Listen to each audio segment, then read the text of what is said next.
carry on with this shutter. There are two brass standoffs that go on here and here.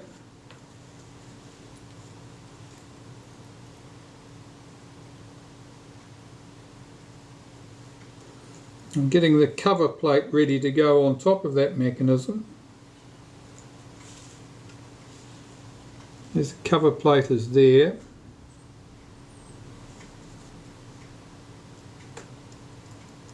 That hooks into a little recess in the casting at that point and sits on top of the pivot post there and the pivot post there, and you have to make sure that this spring is this side of the pivot post. That all looks helpful, and that this lever is sitting here, not trapped on top of here or trapped on top of something else.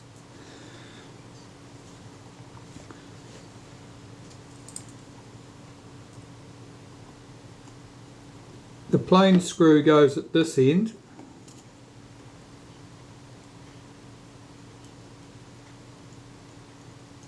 Make sure that goes through the brass standoff that you put there earlier.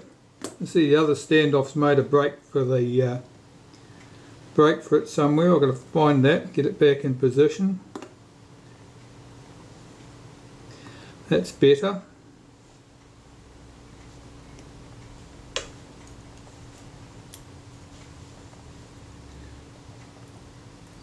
The lever has to go in underneath that spring so that we can get the spring back in position correctly.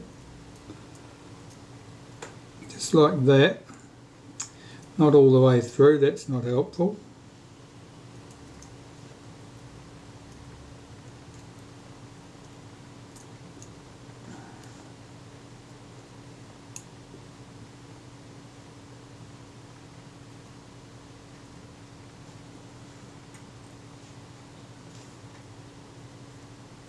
And its screw has a shoulder on it that holds that lever in place.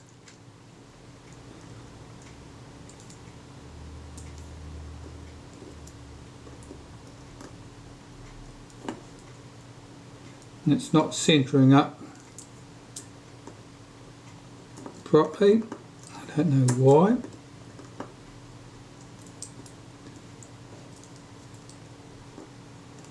That's better, now it is. Do that screw up. I've got to get its spring in position. So I've got to lift it over the post here, so it's behind that tab on the green lever, and that's a detent. So it's stable in both positions. I've tightened the screw at the other end, so that mechanism is all in place at the moment and correct. Now I've got to fit the B lever. The B lever goes here, and that's held in place with a screw which normally has the spring wrapped around it, but the spring has come off here, so I might as well get the screw in first and then fight with this spring, I think. Do that up, that's fine. And the spring, I'll see if I can get that on the screw first and then get its ends in the correct position.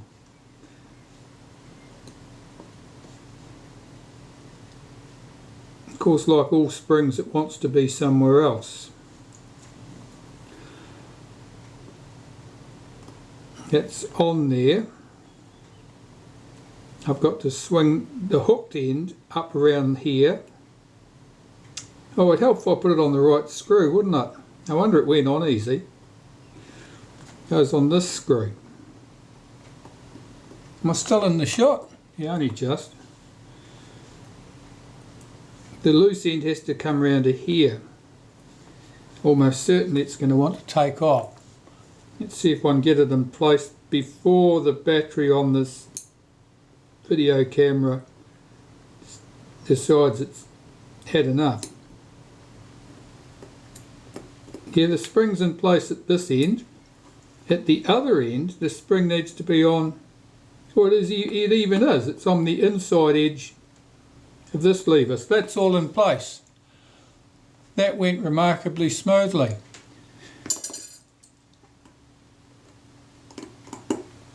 That screws down up, the spring's in the right place, everything is waiting for the shutter release lever and the main lever. So I'll clean those and then put them in place. I'll change the battery on this camera.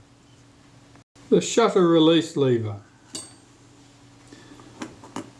That fits on here. You have to tuck the spring down into the body at that point.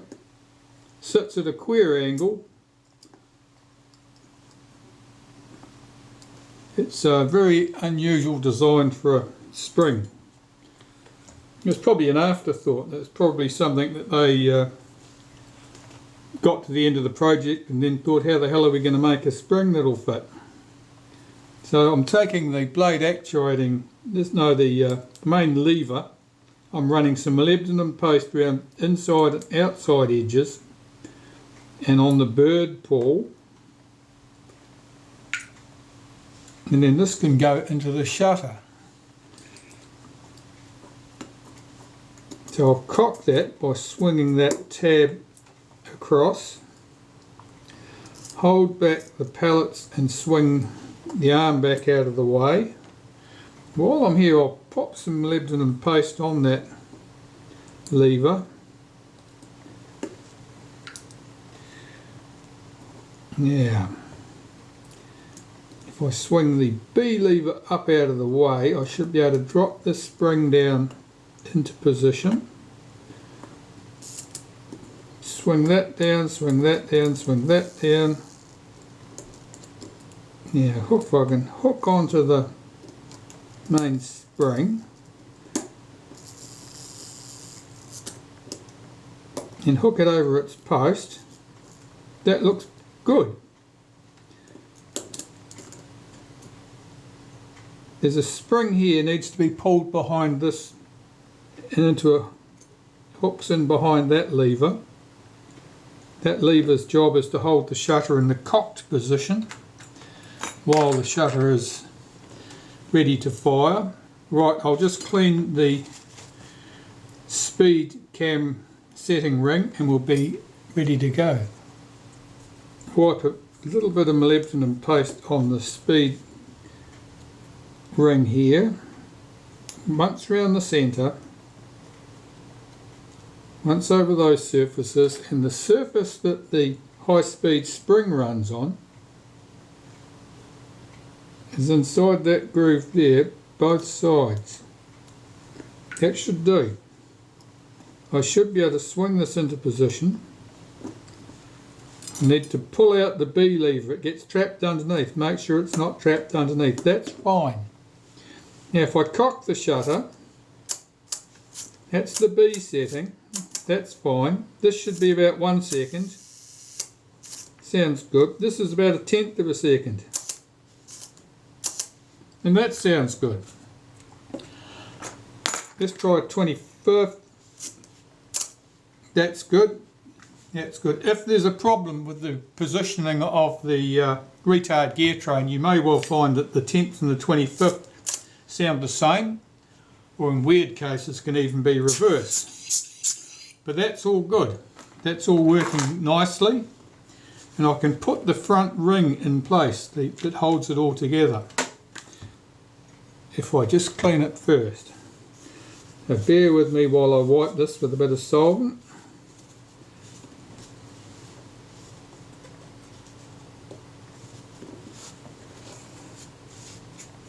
This is a bit more finger marked than usual because somebody was involved in a major fight to try and get the front off this, or trying to get the shutter out of the camera. Right, let's get this in position. The locking ring is not right, that's better. Rotate that clockwise until the locking ring pin is where it needs to be. And where's the screwdriver? There it is. Rotate that locking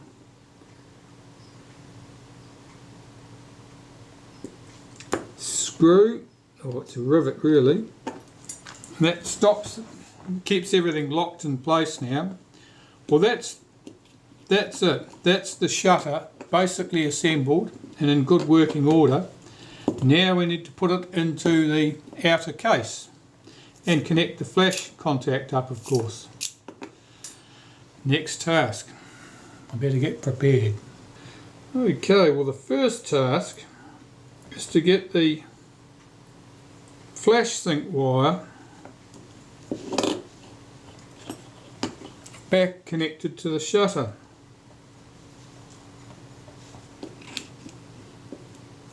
So I can feed it in from the back, hold it with my finger so it doesn't get away, find that tiny little black plastic insulating slug,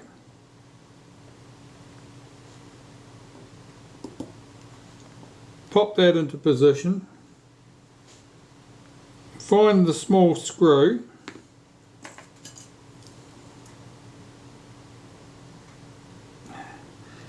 which instantly was disturbed by my magnetised screwdriver.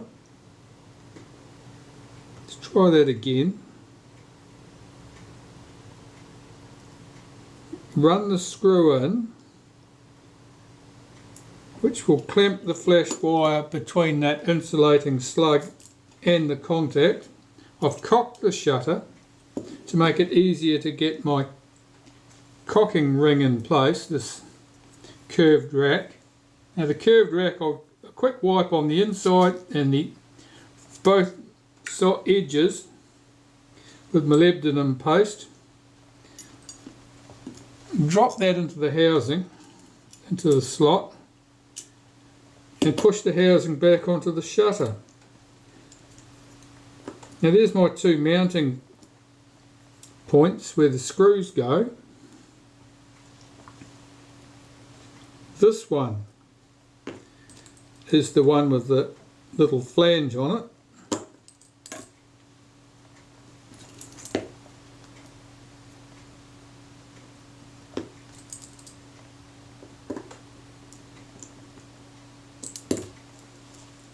And the very short countersunk screw goes over here. And it is quite short. If you lose it and you put another one in there, what will happen is it will most likely screw right through the case and cause you grief by contacting something on the other side. So be aware of that if you lose it. Right, what else needs to go on here? Well, here's our detents for the aperture settings. Now they're closest together at the small apertures, the f16, f11, etc., and most furthest apart at the f5.6, f4, f2.8, etc., or f3.5 in this case. So I've got to get that tucked into the case there, tuck it in at one end, pull it back and tuck it in at the other, and that's our click stops. That's good. So the shutter now just needs to have the trim ring on the front, which is just a blank piece which just covers the front of the shutter. It's not covered by the lens itself. It doesn't form any part of the positioning of the lens. The lens screws up hard against this edge. This thing is thinner than the gap in there, so it doesn't form any part of the positioning of the lens. It's just to fill the hole out of tidiness, no other purpose. If it's missing, don't lose any sleep over it. It's painted black to look pretty. On the Retina Ia cameras, you'll find that it's just blackened brass, it's not painted at all. So the lens, I want to clean this lens before I put that in. I've just fitted the front group, that's gone well, and I've cleaned the glass inside and out. The front surface isn't perfect, but it's pretty good. That'll be fine. I've just got to clean the rear group now and put that in place. Okay, this rear group, let's get that in position.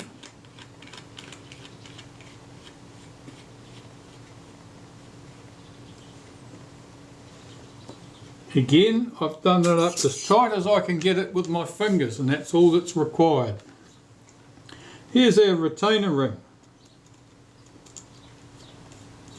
And that just runs on nicely now, no problem at all.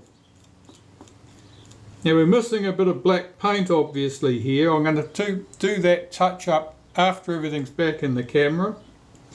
And basically I'll be wanting to touch up in particular these patches on the back of that lens.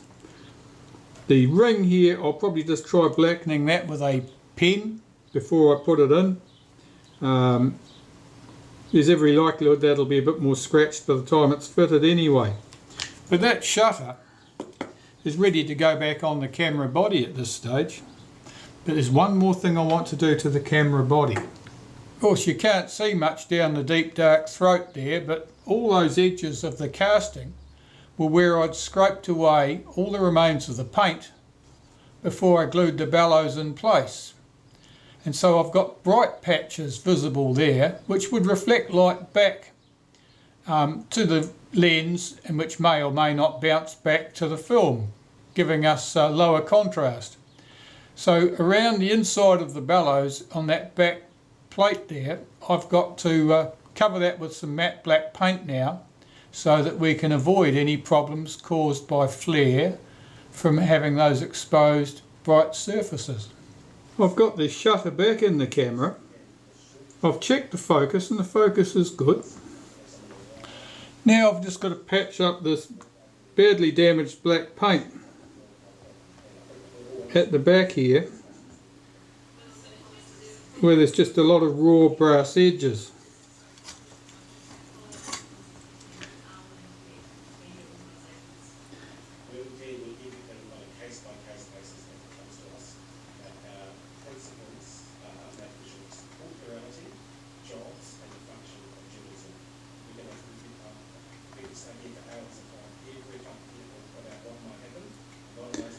I've got the brush fairly dry as I do around this retaining ring here. I want to blacken the visible parts of the retaining ring, but I don't want the paint to run down into the thread, because that would just make it awkward for any person coming along at a later date needing to remove the retaining ring.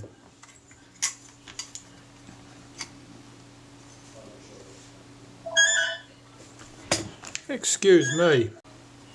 Back where I was. Yes, let's get this brass covered up.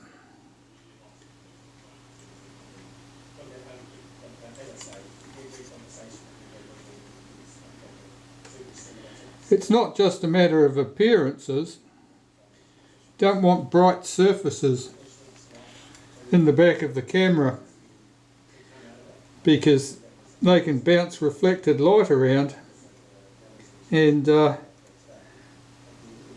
give you loss of contrast on your images.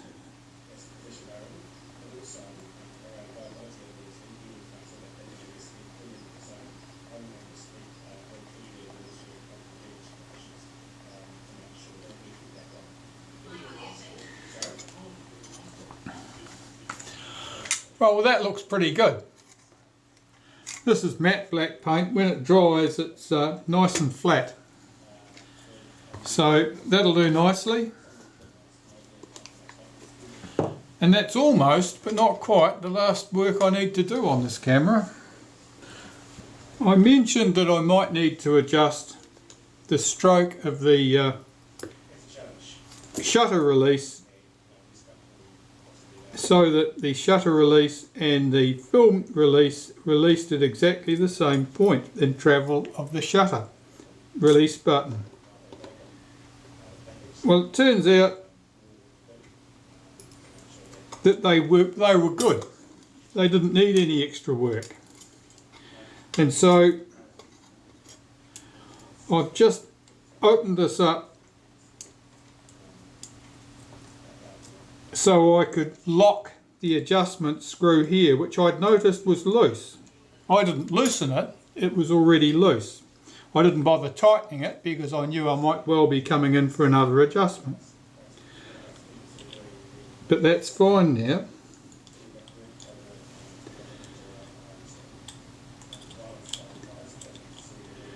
So I'll get my shutter release back in position.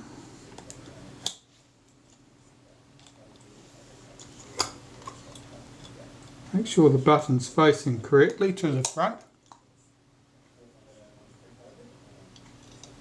Put my top cover back on. Fit my advance lever. Run the screw down.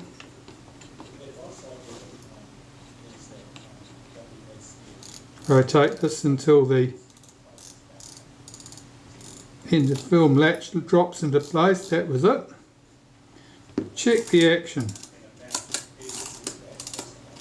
That's good.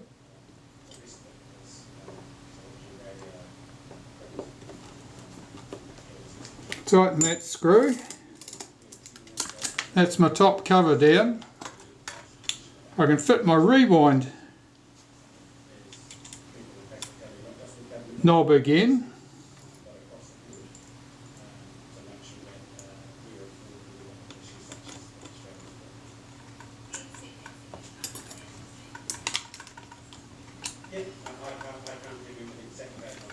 Here we go.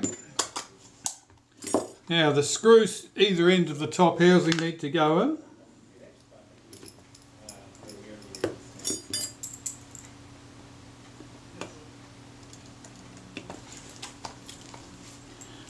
Although this camera was in a pretty poor state because of the way the shutter had been half removed from the camera, and that the struts were buckled and had damaged the bellows. A lot of other parts of the camera were fine. Had minimal problems, and it's a good working camera now. So this one, like a lot of other cameras, now goes and joins the pile of cameras waiting to fly out of New Zealand back home to their owner just as soon as the post offices are open again for business. Thanks for watching.